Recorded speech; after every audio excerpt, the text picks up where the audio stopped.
Ideas That Matter. That was I could like this image of Robert Mugabe standing in front of the African Union, I think it was. It wasn't the United Nations, delivering his speech. And he's telling Tony Blair, who at the time was the Prime Minister of Britain, off, and he says, "Blair, keep your Britain and leave me my Zimbabwe."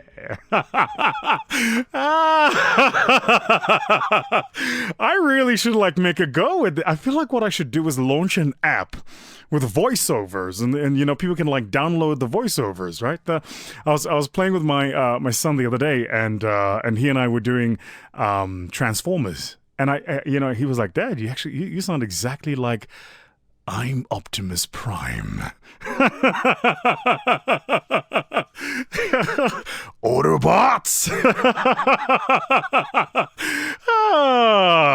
You know what I love about this podcast, can I be completely honest, is we live in a world today of just so much negativity and dark energy that I feel like you tune into this podcast just because you want to put a smile on your face, you want to elevate yourself, you want to open up your heart, you want to experience the world in a manner that is new. So, yeah, welcome to the VT Podcast, where we talk about ideas that matter, family. Thank you so much for joining us again.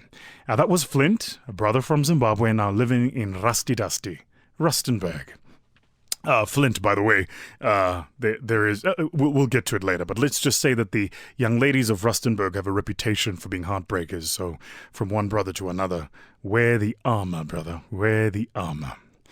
This week, family, I want to talk to you about blood is thicker than water. So our topic this week is blood is thicker than water. Most people are not aware that the actual expression has become misused, and people have misappropriated it. The expression as we have it today is this idea that your family with whom you share a bloodline, that relationship is thicker than the relationships you form in the world. That's actually not what the saying means. The full saying, the expression, is a medieval proverb.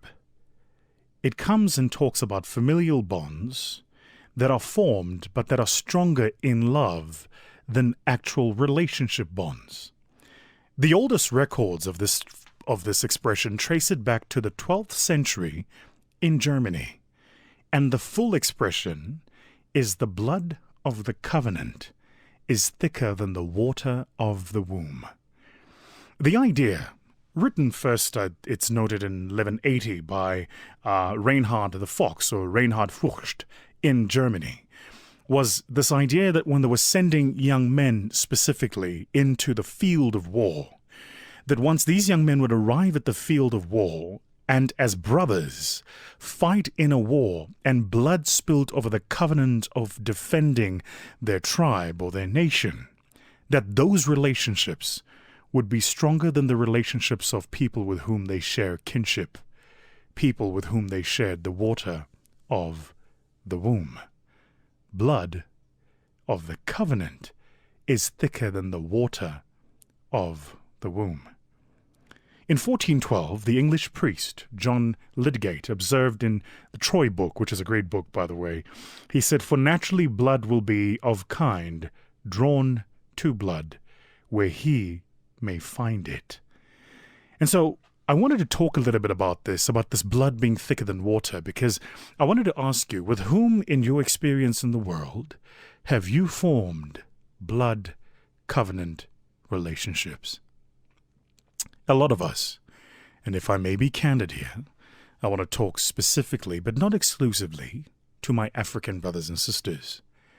A lot of us, it's true, isn't it, often get guilted into all kinds of relationships with our families. And the guilt is served on the plate of blood being thicker than water. And so your talents, your abilities, your networks, and sometimes even the little money that you have is exploited by family members who've not added value to your life under the guise of blood being thicker than water. Now, you may take a principled view about where you sit on this, about whether or not you bear a responsibility to your kin, to in any way make their experience on life, experience of life on earth better. That's your decision to make, and it's not the point about which I want us to focus our time in our podcast today. But the real question I want to ask you is, in your walk on this little earth we have here, this little beacon of hope in the solar system, where 16 kilometers separate the ground from the outer layer of the atmosphere, and within this 16 kilometers is all forms of life as we know it. In this little fragile space, with whom have you formed blood covenant relationships?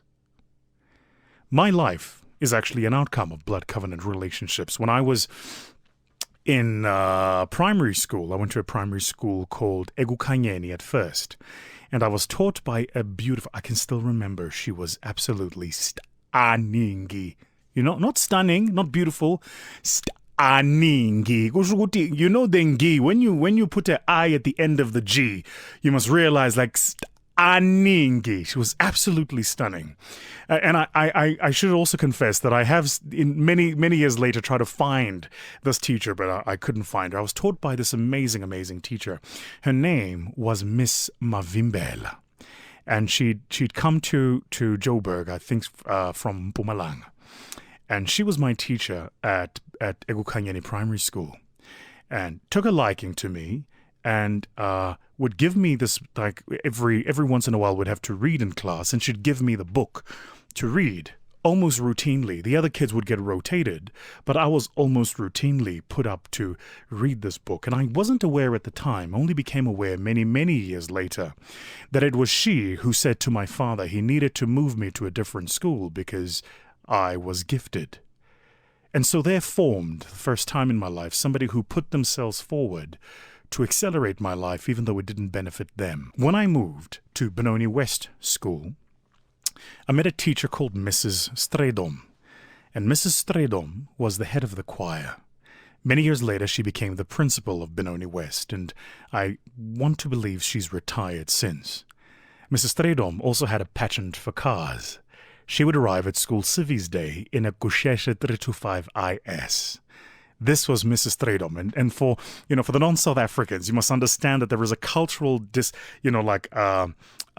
juxtaposition of a middle-aged Afrikaner female arriving in a Model C school in a 325 IS Gushmagesh. It's a mash of so many worlds. But Mrs. Stredom was that. She was cool and contemporary and connected. She actually gave an SHIT about us. In particular, those of us who didn't come from that world, who were not living in the suburbs, who every single day had to teleport ourselves into a different physical world to absorb this education and then again be transported back into the world from whence we came, in the townships. Mrs. Stredom identified there that I had a gift, and she invited a man who would become my next blood covenant, called Alan Koch. Later, he became Dr. Alan Koch, and today, sadly, he's late. Alan was a proper Matilda. He was an incredibly gifted young man. He came from Boksburg, was raised by Bobby and Sidney Koch.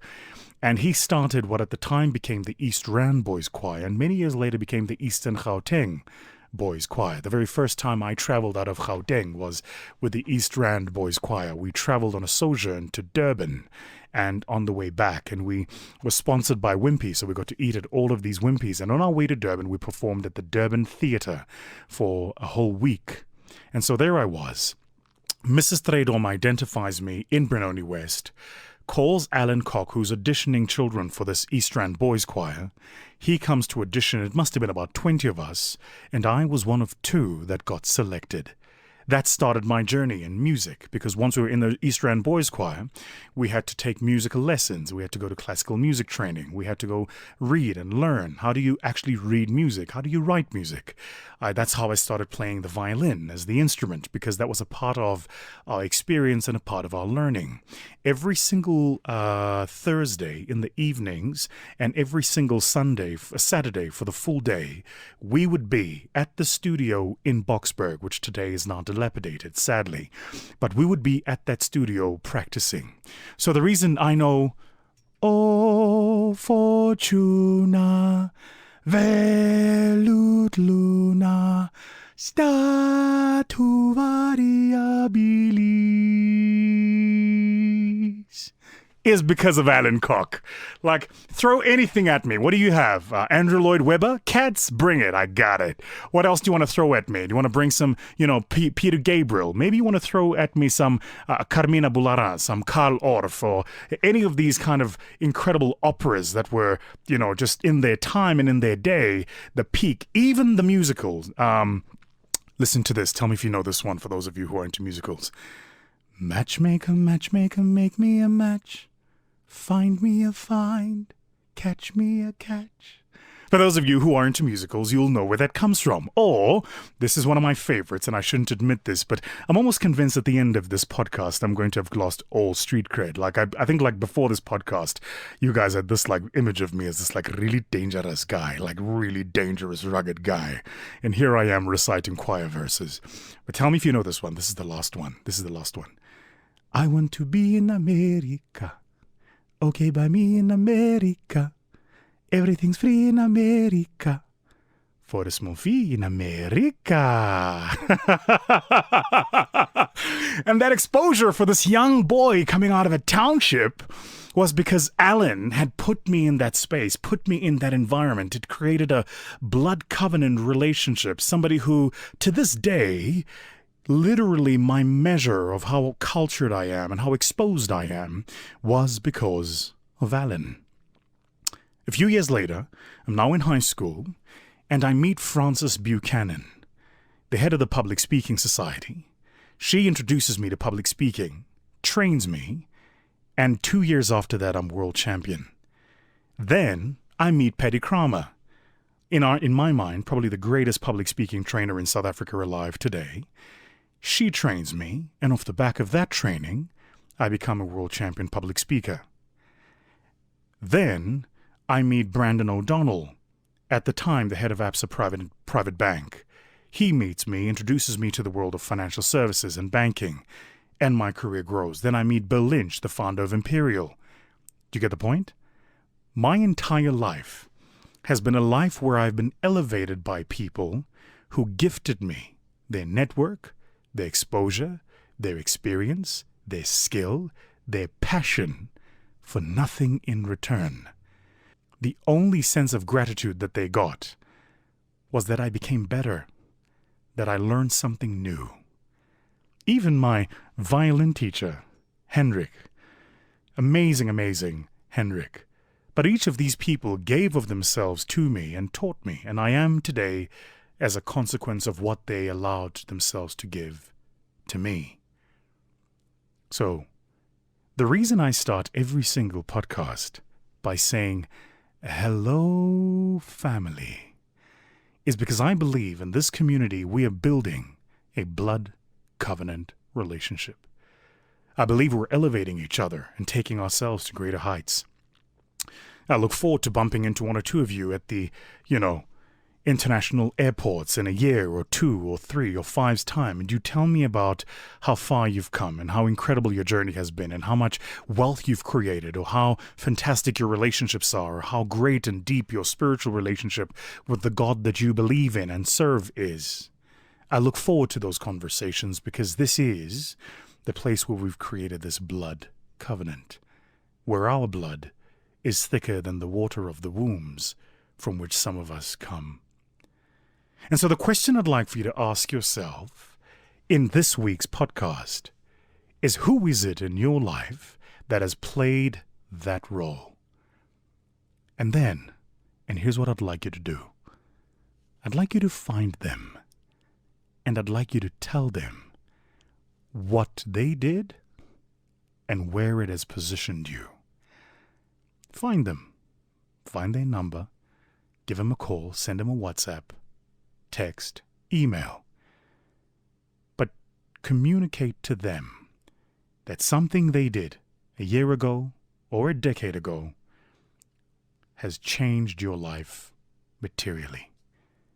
Blood is thicker than water. I think the greatest relationship we have in the world today is the relationship with ourselves. And I think that that relationship with ourselves is a consequence of the relationships that we have built around the world with those we found ourselves reflected in. And so find those people, the people with whom you've found yourself reflected, and tell them thank you. The second thing I'd like you to do is I'd like you to look at who you are pouring your cup into. Who are you giving to? Who are you inspiring? Who are you teaching? Who are you empowering? This week, which door did you open for somebody that needed it opened, where you benefited nothing from leaving that door slightly ajar, that they can finally have that shot, that opportunity? There's somebody listening to this podcast, and your job requires that you make decisions. You're making decisions about who to hire. You're making decisions about which company to give an opportunity to. You're making decisions about who to promote and who to fire. I'd like you to ask yourself the question, are you using that power and that authority to elevate people, to inspire people, to engage and educate? Are you using it to form blood covenant relationships that would leave someone's world materially better? In the end, isn't it? That's really what it means to be a human being. In the end, isn't it, when the stories of our lives are being told and the obituaries are being written, when the fields of men and women will gather out into the streets? In the end, isn't it, when the priests take to the pulpit to read for us the scripture upon which they're going to lecture to us about the meaning of life? In the end, when the Saturday service has been booked at the church and we're all here at the end of your life to celebrate the fact that you lived. In the end, what will matter then will not be what you've attained, but it'll be who you elevated. You will be remembered most by the imprint you left in the life of others. Alan Cock is late today, but I remember him fondly because I remember what he did for me, and I remember what he exposed me to. The reason today, this is a true fact, I'm able to walk into a boardroom full of billionaires, millionaires, presidents and prime ministers. The reason I'm able to walk into a room with an orchestra and not feel in any way underwater or intimidated. The reason I'm able to hold my own conversation with royalties from all over the world. The reason I'm able to stand on my own 2 feet with my head held high is because Alan gave me a sense of culture, in particular European culture, that has enabled me to exist in those spaces. So again, I ask the question, who are you elevating? Who are you giving to? Damn. What a power podcast, right? Like, I think that's really, really cool. That's really, really cool. So don't forget your homework. Contact those people and make sure that you reach out to them. Also, don't forget that we're launching Club 100 this week. If you haven't yet, I suggest you better go to VT Club 100 and send us your information and your details. But all in all, what I hope for you this week is that you will look for every single opportunity to leave the world a better place than it started as. Start every day with the idea of asking yourself, who can I elevate and who can I reach and who can I teach and who can I inspire? And remember that every single connection and every single opportunity you have is the opportunity to form a blood covenant. At the end of the day, the blood of the covenant is thicker than the water of the womb.